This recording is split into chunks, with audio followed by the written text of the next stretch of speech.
Muy buenos días. La Universidad de Guadalajara les da la bienvenida esta mañana del lunes 11 de junio a esta rueda de prensa para darles a conocer los resultados del Observatorio de Procesos Electorales del Centro Universitario de Ciencias Sociales y Humanidades. Esta mañana nos acompañan en el Presidium el doctor Zacarías Castillo, jefe del Departamento de Estudios Políticos del CUCSH, la doctora Mónica Montaño Reyes, coordinadora general del Observatorio del Proceso Electoral del CUCSH, el doctor Andrea Busoletti, profesor investigador del Departamento de Estudios Políticos, también del CUCSH, e integrante del Observatorio de Procesos Electorales, el maestro Antonio Elvira de la Torre, profesor investigador del Departamento de Estudios Políticos del CUCSH e integrante también del Observatorio de Procesos Electorales, así como la maestra Melissa Mezcua Yepis, todos miembros del Observatorio de Procesos Electorales. También saludamos a quienes nos siguen por el canal de YouTube de Prensa UDG y por redes sociales. A continuación escucharemos la exposición de la doctora Mónica Montaño Reyes. Bueno, buen día, gracias por estar aquí. Este sería el último informe del observatorio antes del día de la elección. Entonces, todas las líneas vamos a presentarles un análisis de lo que fue estos últimos meses de campaña electoral local. Y bueno, vamos a comenzar con la línea de liderazgo, que es la que coordino, así que serían los hallazgos. Aquí, como ya lo tienen en sus dossiers, lo que queremos hacer es una reflexión de cómo los actores políticos llegan a ocupar candidaturas que se van a convertir en puestos públicos. Estos puestos públicos son remunerados con el dinero de todos los ciudadanos y por eso es muy importante seguir cuáles son estas trayectorias que se van a privilegiar. Recordemos que los diputados locales van a ganar más de 65,000 pesos, los alcaldes mínimo 60,000 pesos hasta un máximo de 130,000, ¿no? En los salarios más altos de aquí. Los senadores 150,000 pesos máximo, ¿no? Entonces estamos hablando de que en el sector privado, para tener esos sueldos, son muchos los requerimientos que se piden. Experiencia, grados académicos y una serie de factores que son las que se define este salario. Entonces, con base en esta reflexión, hicimos un ejercicio de medir la calidad de las candidaturas. ¿Cómo se mide la calidad de las candidaturas? En este caso, observamos dos cosas: la experiencia que tienen, tanto profesional como política, y su formación académica. Entonces analizamos a los diputados locales, a los candidatos a diputados locales por partido, los candidatos a presidentes municipales y los candidatos a senadores.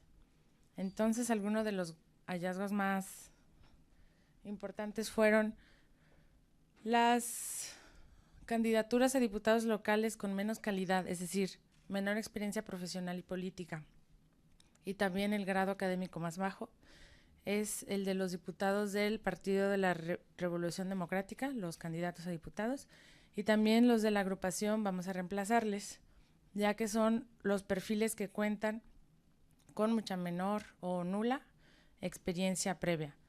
Por otro lado, en el extremo, los de mejor calidad son los del Partido Movimiento Ciudadano, pues mostraron la mayor experiencia al haber sido antes legisladores, tener más posgrados. Y bueno, y en todo el universo que se revisó, la profesión que predomina es la de abogado. Entonces, la mayoría de los que van candidatos a diputados son de esta formación. Aquí tenemos un cuadro que también lo podrán consultar. Es todos los partidos cómo están distribuidos, desde el PAN, PRD, PRI, y bueno, los extremos que ya fueron antes mencionados, que serían los de más baja calidad y más alta. También aquí está la experiencia que han tenido, si han sido electos alguna vez, si ya han sido legisladores o han tenido alguna participación en la política. En el caso de candidatos a presidentes municipales, ahí lo hicimos por municipios, porque bueno, ahí el sueldo varía según el municipio para el que serían electos. Bueno, en cuanto a mejor y peor calidad, en cuanto a grados, Zapopan y Guadalajara tienen el 100% de sus aspirantes con licenciatura o posgrado, luego Tonalá con 80%, Tlajomulco, El Salto y finalmente Tlaquepaque, que es el municipio que tiene los candidatos con menor formación académica. Y en cuanto a la experiencia, aquí se observó que los candidatos hayan sido antes alcaldes o que al menos hayan ocupado algún puesto en gobiernos locales, es decir, tienen la experiencia para ocuparse también de eso. Y bueno, Zapopan es quien lidera también, con 85% de sus candidatos con esta experiencia. Y bueno, hubo mucha similitud en los porcentajes, aunque en esta ocasión Guadalajara fue la que quedó al final. Sus candidatos son los que menos experiencia en lo local tienen. Y la profesión que predomina, esto también es muy interesante, en los candidatos a alcalde de Zapopan, Guadalajara y Tlajomulco, es el de empresarios. Hubo 5 de 8 o 5 de 7 candidatos que son empresarios, entonces esto nos dice también cuáles son las trayectorias que están triunfando para ser alcaldes. Y ya finalmente, bueno, aquí tenemos también la gráfica de los alcaldes. Finalmente, en cuanto a senadores, ahí observamos eso. Se les exigió un poco más porque el puesto de senador, como dijimos, de casi más de 160,000 pesos. Entonces analizamos que al menos las fórmulas tuvieran 2 atributos: experiencia política como legislador o legisladora y al menos un posgrado, porque ya es un nivel donde se les exige más. Entonces, ¿quiénes fueron los candidatos con o fórmulas con peor calidad? La fórmula de Nueva Alianza, del Partido Verde y de Morena. En estas 3 fórmulas, solo un integrante cuenta con algún atributo. Es decir, o uno tiene posgrado o uno tiene experiencia como haber sido legislador. Y en el caso de vamos a reemplazarles, cada integrante cuenta con un atributo. Uno fue legislador y la otra tiene posgrado. Y bueno, los de mejor calidad en el Senado fueron los de la coalición por México al Frente, que ambos integrantes tienen ambos atributos, los 2 han sido legisladores y los 2 tienen posgrado, y también los del Partido Revolucionario Institucional, ambos integrantes tienen ambos atributos. Aquí se puede ver mejor en la gráfica. Entonces, bueno, cierro solamente con esta reflexión de a qué personas les vamos a entregar un puesto por 3 años o por 6 años, qué formación tienen y sobre todo cuánto les vamos a pagar, ¿no?, con nuestros impuestos. Y gracias. Gracias por su exposición. A continuación vamos a escuchar las palabras del doctor Andrea Busoletti. Buenos días a todos. La línea de investigación de partidos políticos y candidaturas independientes en los 2 meses de campaña, el periodo formal, desde el 29 de marzo hasta la fecha, lo que se dedicó a hacer fue un monitoreo diario del discurso de los partidos políticos, y para hacerlo, las unidades de análisis que se consultaron fueron boletines para medios de comunicación, spots publicitarios y también publicaciones en redes sociales. De lo que vamos a ver es un resumen sintético de algunos de los hallazgos principales. La información completa, insisto, está en el informe, lo pueden consultar en la página del observatorio, de lo que resultó a lo largo de esos 2 meses. En primer lugar, a pesar de que nuestro análisis ha sido sobre proceso estatal, lo que sí se puede constatar es que algunos partidos, específicamente Morena con mayor fuerza y también el PRI, aunque en medida menor, han realizado una vinculación fuerte entre el proceso electoral estatal y el federal. Es decir, a la hora de hablar de las elecciones en Jalisco, han también hecho constantemente referencia al proceso para la elección de presidente de la República. En el caso de los partidos de la coalición por México al Frente, en específico en el caso de Jalisco, del Movimiento Ciudadano y el PAN, los que son los más fuertes en términos electoral, lo que sí se puede ver es que hay un comportamiento diferente, es decir, una tendencia distinta a aislar el proceso electoral de Jalisco del proceso electoral federal. Eso lo pudimos tratar de constatar encontrando menciones simultáneas o contemporáneas del candidato gobernador y del candidato presidente de la República, separada por partidos. Y lo que se puede ver es que esos son más frecuentes en Morena, con una tasa casi de 1:1, en el PRI con una tasa de 1:2, mientras en el caso del Movimiento Ciudadano y del PAN, eso es mucho más diluido. En términos de los liderazgos que surgen al interior de las fuerzas políticas en Jalisco, lo que podemos constatar es un esquema consolidado de que al interior de cada partido hay una sola figura local preeminente. Eso pues sucede en todos los casos con la excepción de Movimiento Ciudadano. En el PRI, en Morena y en el PAN, esa figura corresponde a sus aspirantes a la gubernatura. Y en el caso de Vicky Política, eso corresponde a la figura del candidato al Senado, Pedro Kumamoto.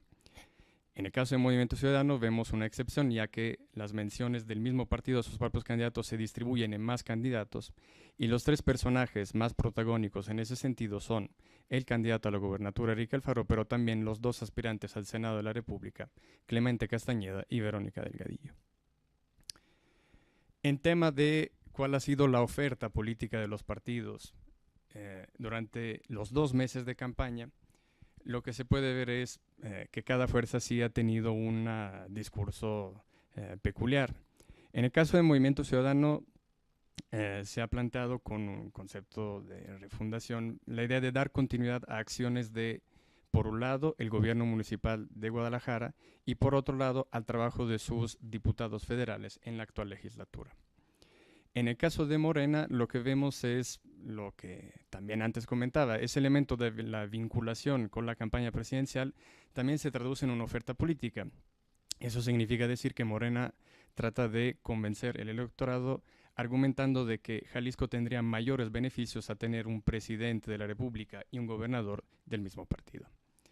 En el caso de Vicky Política, lo que podemos ver es que su oferta política se centra fundamentalmente en el en la crítica, a los partidos políticos y a las campañas electorales, con su invitación con su crítica de las campañas electorales tradicionales. Por último, en el caso del Partido de la Revolución Institucional, también ahí vemos un discurso que podemos enfocar como de continuidad, con referencia principalmente al gobierno estatal y a temáticas y a políticas públicas como la de la ampliación del tren ligero o también en términos de educación, propuesta que también ha sido presente en parte del discurso de Morena, con la creación de una nueva universidad en el estado de Jalisco. Por mi parte sería todo, pues luego si hay dudas y preguntas estaremos a sus órdenes y paso la palabra. Gracias por su exposición, doctor Andrea Busoletti. A continuación, la intervención del doctor Armando Zacarías Castillo. Muy buenos días, muchas gracias a todos ustedes. Básicamente el resultado que vamos a presentar ahora se derivó del análisis que se hizo de las columnas políticas en periódicos nacionales y periódicos locales sobre el proceso, sobre los 2 procesos electorales, y la forma en la que esto redunda en un mejoramiento de la información que se pueda tener respecto a actores y respecto a procesos. Básicamente, en lo que se refiere a los periódicos nacionales, se hizo una revisión de los meses de abril y mayo, puesto que los meses anteriores se han reportado aquí desde octubre del año pasado. Aquí encontramos que en el caso de Excelsior, Universal y La Jornada, que fueron los periódicos revisados, aproximadamente en lo que se refiere a superficie de tratamiento de información en las primeras planas durante el mes de abril, y durante el mes de mayo, aproximadamente el rango de información sobre el proceso electoral ocupó el 29% de esas superficies. En el caso de Excelsior y Universal tienen un rubro específico sobre el proceso electoral que apareció a partir del mes de abril, y en el caso de La Jornada simple y sencillamente se incluyen las notas. Ahora, en lo que se refiere a las columnas políticas, en el caso del periódico Excelsior tiene una cierta uniformidad en lo que se refiere a la extensión dedicada a su análisis del proceso electoral, con un ligero incremento de espacio en el mes de mayo, y en el caso de La Jornada y el Universal, durante el mes de abril, el énfasis se concentró básicamente en revisar el comportamiento de diferentes actores. Se constata que en el caso del periódico La Jornada, el proceso electoral de Jalisco en el rango de estos 2 meses constituyó un tema de interés mencionado en algún momento durante el mes de mayo, generándose la única alusión en periódicos nacionales, en estos periódicos revisados durante este periodo sobre el proceso específico de Jalisco. El resto del tiempo está ocupado en el proceso federal y del proceso federal exclusivamente el proceso presidencial. En el caso de los actores políticos, en el mes de abril son 2 actores políticos los que tuvieron el mayor número de menciones en los periódicos, que fueron Andrés Manuel López Obrador y José Antonio Meade. Sin embargo, la presencia de Ricardo Anaya no estaba muy alejada de los punteros. En el mes de mayo hay una caída de casi al 50% de menos menciones que tuvo José Antonio Meade. Tuvo en abril un arranque muy importante, pero cayó a la mitad de menciones, y el único periódico que mantuvo una presencia importante fue el periódico La Jornada. Andrés Manuel López Obrador mantiene proporcionalmente el mayor número de menciones en todos los periódicos durante los 2 meses, en tanto que Ricardo Anaya tiene un relativo progreso de menciones durante el mes de mayo. Los 2 candidatos independientes tuvieron una presencia relativamente importante, y en términos de actores políticos en los periódicos nacionales es de destacar la presencia de Enrique Alfaro y Miguel Castro en el mes de mayo, que fueron mencionados en La Jornada, con lo que son los únicos actores jaliscienses presentados en los diarios nacionales. ¿Qué sucedió con los periódicos locales en estos 2 meses que se están reportando? En el caso de los periódicos revisados fueron NTR, Milenio y El Informador. También se revisó el periódico Mural, pero la conclusión de los datos aún no está afianzada, de forma que no se los estamos presentando por esa razón. En los meses de abril y mayo, en las primeras planas, el porcentaje de presencia del proceso electoral en los diarios analizados fue de alrededor del 19% de noticias específicas sobre procesos, indistintamente local y federal. Local y federal.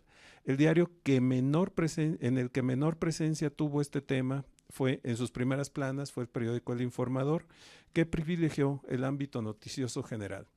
Los periódicos revisados colocan un rubro en sus primeras planas para identificar o resaltar la información sobre el proceso.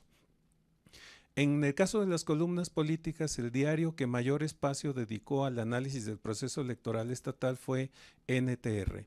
El que menor espacio dedicó a este rubro fue Milenio, en tanto que El Informador tuvo un porcentaje discreto en el mes de abril, pero que se incrementó considerablemente en el mes de mayo, analizando estos temas.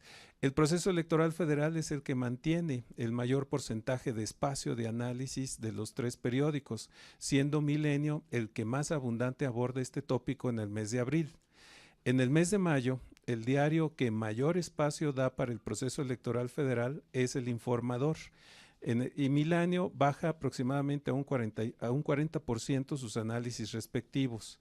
El diario NTR mantiene una proporción similar sobre este proceso en los 2 meses. Es de destacar que en términos globales el proceso federal tiene un mayor ámbito de concentración y espacio que el del proceso estatal. Otros candidatos presidenciales o municipales o diputaciones locales tienen una proporción prácticamente nula en los tratamientos políticos de esta sección. Hay información, hay notas en el periódico sobre diferentes otros actores, pero en el caso de columnas políticas prácticamente están fuera.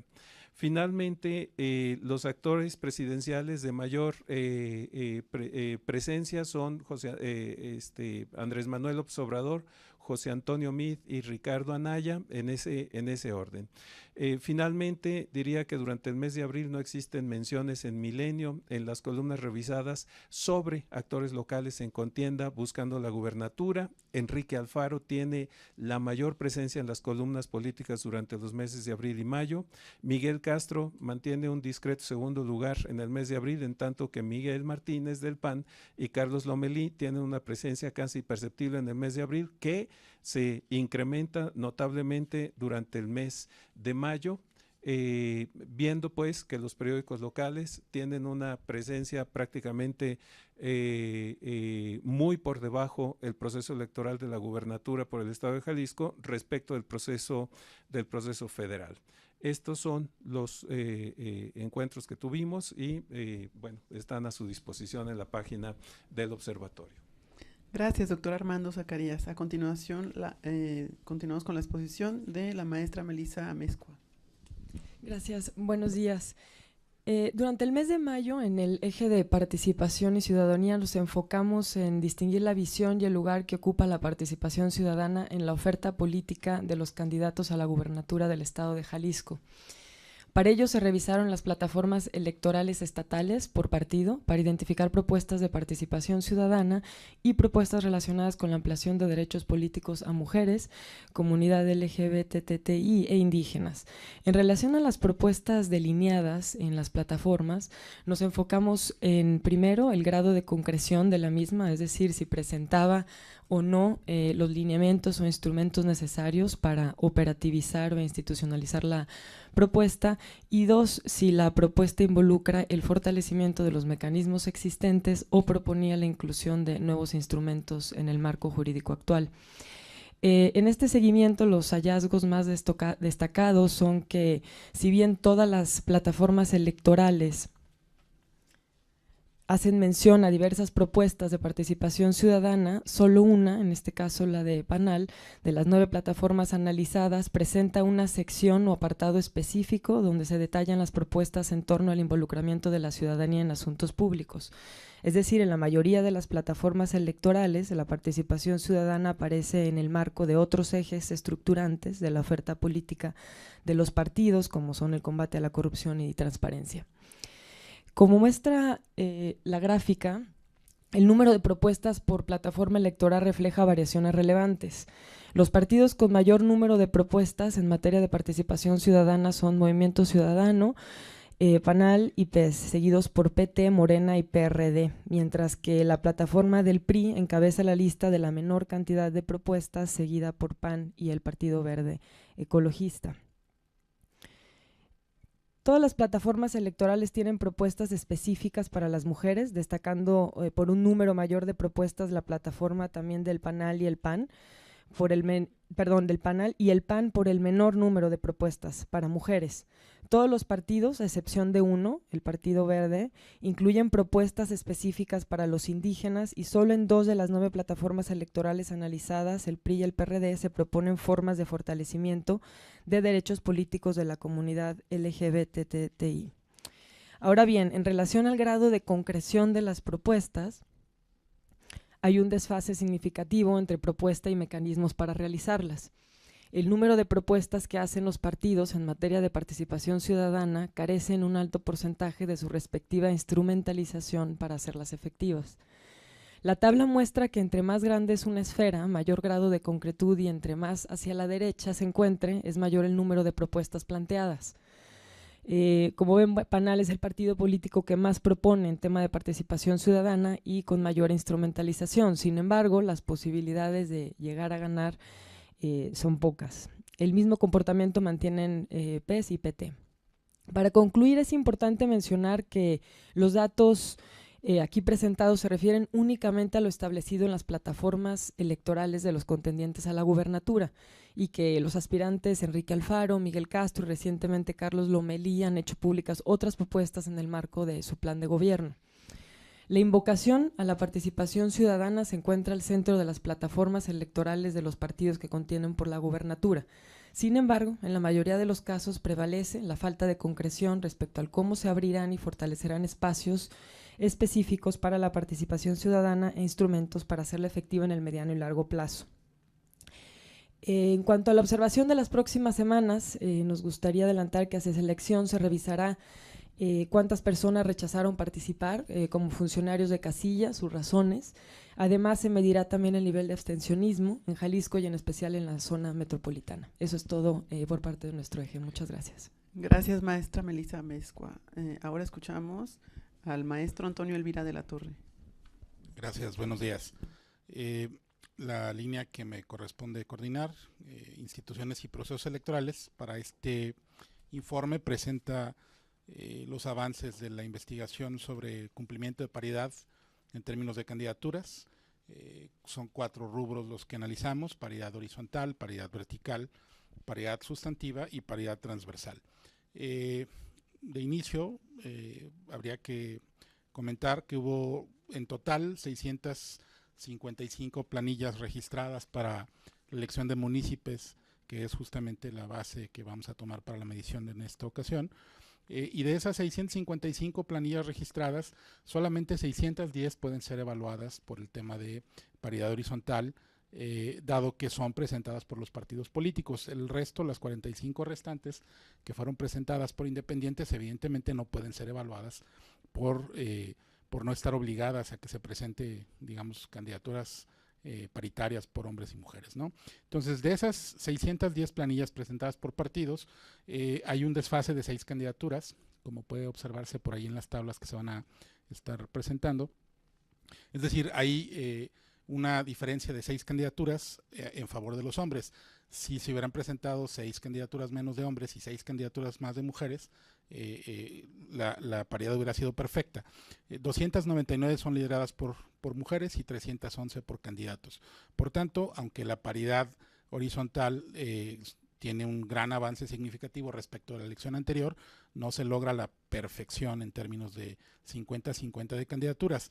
Recordemos que hubo un par de partidos políticos que, no obstante no cumplir con este procedimiento, fueron requeridos por la autoridad electoral para que hicieran un sorteo de las candidaturas de hombres que tenían que ser bajadas. El Tribunal Electoral del Poder Judicial de la Federación determinó que esto era una cuestión que no era válida y por tanto se mantuvieron esas candidaturas hombres.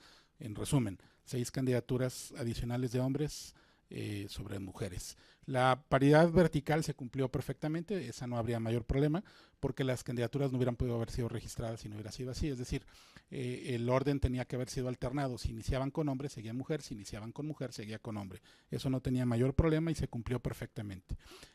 Hay 2 datos todavía que son también muy importantes. La paridad sustantiva, que tiene que ver con, digamos, en dónde están compitiendo hombres y en dónde están compitiendo mujeres. Hay un avance significativo, cada vez más los municipios en donde compiten mujeres son municipios, digamos, donde hay posibilidades de ganar, pero lo significativo es quizá en la gráfica que sigue, 2 más quizá, ahí en esa. Los municipios con mayor población, si se fijan, siguen teniendo una disparidad muy fuerte en términos de candidaturas de hombres y mujeres. Los partidos políticos presentaron, para el caso de los 10 municipios más poblados de Jalisco, 76 planillas.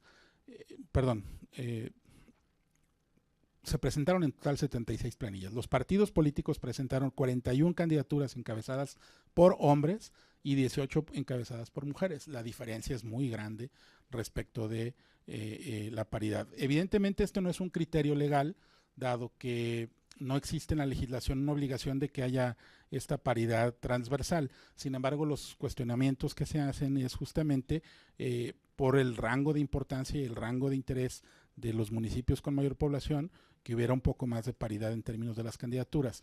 En el caso de los 10 municipios con menor población también vemos que hay una disparidad. La siguiente lámina lo va a mostrar. Los 10 municipios con menor población, de las 27 que encabezan las mujeres, son además contrapuestas con 9 candidaturas de hombres en el caso de los partidos políticos, lo que significa entonces que sigue habiendo más candidatos hombres en municipios de mayor población y más candidatas mujeres en municipios de menor población. Este es quizá el rango en donde se nota la mayor disparidad en términos de candidaturas entre mujeres y hombres. No obstante se haya cumplido bien en términos de paridad vertical, paridad horizontal, seguimos teniendo este déficit de paridad transversal. El avance no es negativo en todos los sentidos, sin embargo es necesario replantearnos estos mecanismos y criterios establecidos por la autoridad electoral para garantizar que las candidaturas efectivamente se llenen en municipios competitivos también para mujeres y municipios más o menos con las mismas condiciones de población y de importancia. En términos generales, este es el resumen de esta línea de investigación. Gracias, maestro Antonio Elvira de la Torre. A continuación pasamos a la sesión de preguntas. Su nombre y su medio, por favor. Gracias. Katia Diegues de Mural. Tengo una pregunta para el maestro Antonio justo sobre la paridad. Me gustaría que me volviera a explicar cómo es que no se llega al 100% a la paridad horizontal. Y la otra sobre la paridad transversal, ¿no tomaron también en cuenta los partidos sobre los bloques de competitividad? ¿Esto pudiera haber hecho un cambio? Sí, justamente, quizá inicio por la segunda parte de la respuesta. Justamente por los bloques es por lo que no se da el criterio de la paridad. Justamente el establecer las diferencias de los bloques, cada partido político en algún municipio tiene pues una mejor competitividad que en otro. Y esto hace justamente que haya estos desfases entre presentación de candidaturas hombres y mujeres. Ese es justo una de las cosas que tienen que revisarse. Quizá los bloques no sean la mejor forma de plantearse cómo lograr la paridad perfecta en términos de paridad transversal. A lo mejor sí en paridad sustantiva, porque te permiten establecer los porcentajes de votación, pero en mi opinión particular, es un solo evento el que estás midiendo para establecer si un municipio es competitivo o no. Eso me parece que no es suficiente parámetro para establecer que ese partido en ese municipio sea o no sea competitivo. Y justamente es lo que permite que los partidos hagan sus diversos acomodos, no necesariamente que sean malos, significa que tienen cierto rango todavía de posibilidades de definir en dónde sí y en dónde no hay hombres y mujeres. Y ahí es donde esta diferencia se da. En el caso de lo inicial, de lo horizontal, hubiera sido muy sencillo, parecía muy sencillo, ¿no? Si presentas 60 candidatos, por ejemplo, algún partido político, pues 30 y 30. El problema no es el problema es que también se presentan algunas candidaturas en coalición. Por ejemplo, el partido que menos, o los partidos que menos cumplen con este tema de paridad horizontal son los de la coalición Juntos Haremos Historia. Presentan muchas más candidaturas en términos de la coalición por parte de hombres que de mujeres. Y ahí es donde se da ese desfase. Adicionalmente, en términos individuales, por ejemplo, uno de los partidos involucrados en este desfase de más candidatos hombres es el Verde. Cuando el Instituto Electoral del Estado de Jalisco quiso realizar el sorteo para equiparar justamente las candidaturas en número de mujeres y de hombres, la resolución del instituto, de la autoridad administrativa, fue impugnada ante la autoridad jurisdiccional, y la autoridad jurisdiccional, el tribunal, le da la razón al partido y por tanto el instituto ya no puede hacer ese sorteo y se mantiene esa disparidad entre hombres y mujeres. Ahí están las dos claves de por qué no se alcanzó perfectamente la paridad horizontal. Buenos días, Iván Mendo de Televisa. Yo quisiera preguntarle a la maestra Melisa si esta mayor participación de propuestas ciudadanas de los partidos Nueva Alianza, algunos otros pequeños, corresponde a esa lógica, digamos, como del Partido Verde, de ofrecer cosas muy sensacionales al cambio de tener los votos, aunque después estas cosas no se concretan. ¿Sí va por esa lógica del Partido Nueva Alianza, o de veras son compromisos que sí, cuando han tenido curul, los han podido de alguna forma concretar? Muchas gracias por la pregunta. Sí, con base en lo que estuvimos analizando, todo parece indicar que una de las posibles respuestas es lo que usted menciona, ¿no? Que también y fue lo que mostraba la gráfica, ¿no?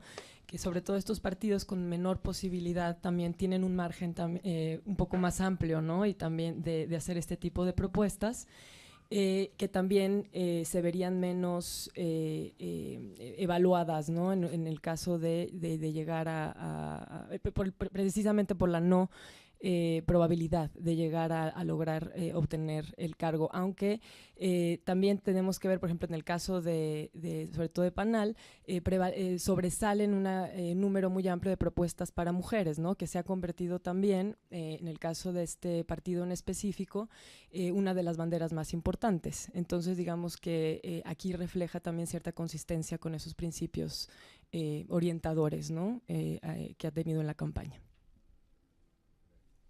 Si no tenemos alguna otra pregunta, sí.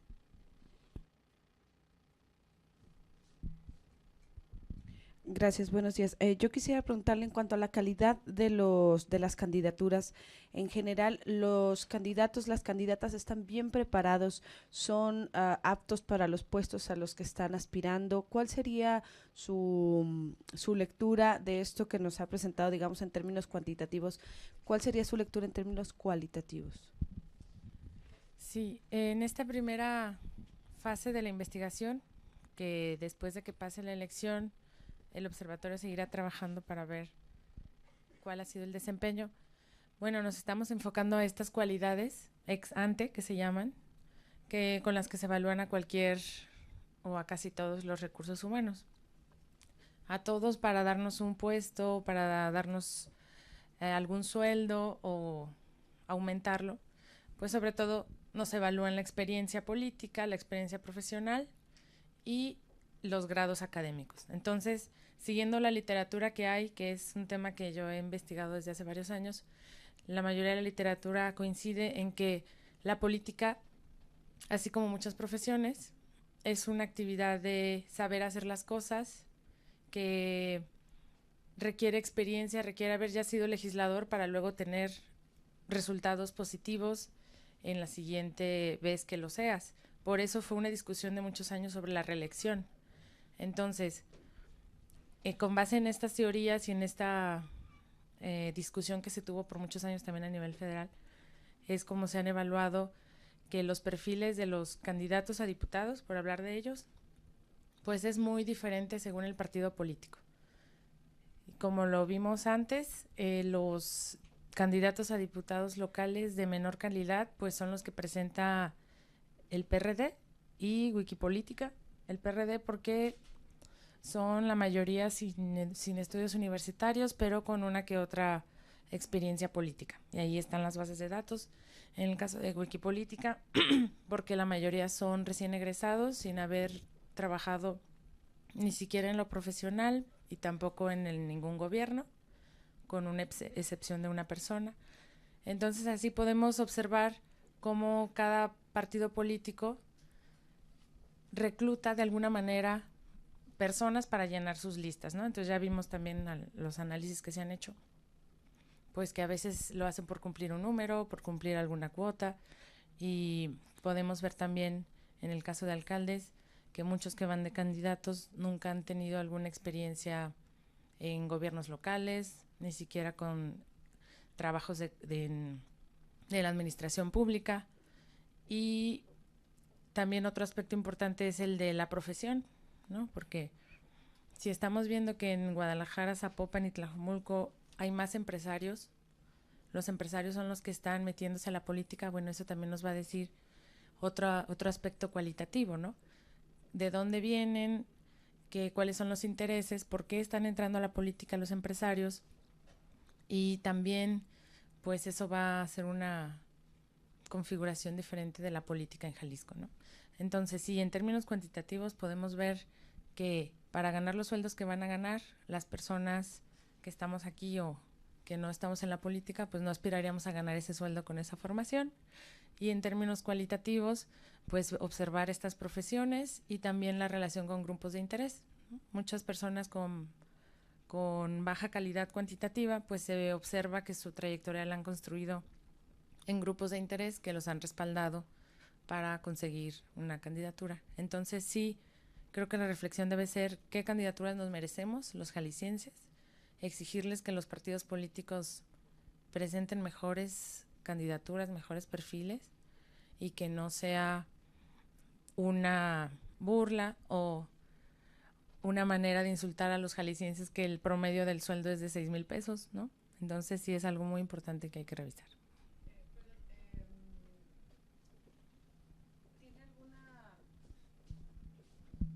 ¿Tiene alguna explicación que estén ahora pues participando más empresarios que gente que originalmente digamos se dedicaba a la política, abogados, politólogos, no lo sé? ¿Hay alguna explicación que ustedes hayan encontrado en este monitoreo o en esta observación?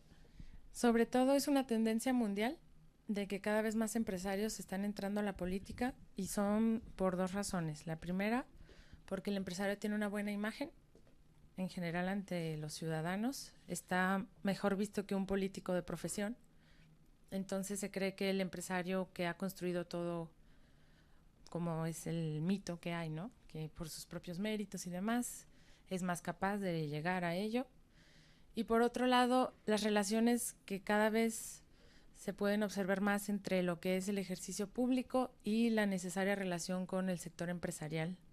Sin duda, En los últimos años, la relación entre empresarios y políticos es cada vez más necesaria, y si por mucho tiempo el empresario prefería o lo que le dejaban era negociar con el gobierno, con licitaciones y demás, ahora el empresario ha visto que tiene más poder si él mismo es el que se candidatea o se muestra como principal sin intermediarios. Entonces, en otros países ya se ha visto que hay un resultado muy negativo, el exceso de empresarios. Ya tenemos el ejemplo también de Estados Unidos de América y demás, pero bueno, vamos a observar aquí cómo se desarrolla este fenómeno. ¿Se podría decir que es una forma de limpiar la imagen de los partidos? Pues de limpiar la imagen de los partidos, no tanto, porque más bien de seguir haciendo ver mal al que se dedica al político, a la política como tal. De hecho, en los demás municipios predominan funcionarios públicos, políticos de profesión, o sea, también los hay todavía, pero en términos de discurso, un empresario quizás puede tener más contactos con los grupos de interés de empresarios para lograr hacer algunos asuntos en términos de municipio, ¿no? Porque lo importante es que esta profesión solo está más en los candidatos a alcaldes, mientras que en los candidatos a diputados son más bien abogados. Entonces, sin duda debe haber una relación entre la necesidad de los empresarios para los proyectos municipales. Sí. Así es como damos por concluida esta rueda de prensa esta mañana. Gracias a todos por su presencia. Que tengan un excelente día.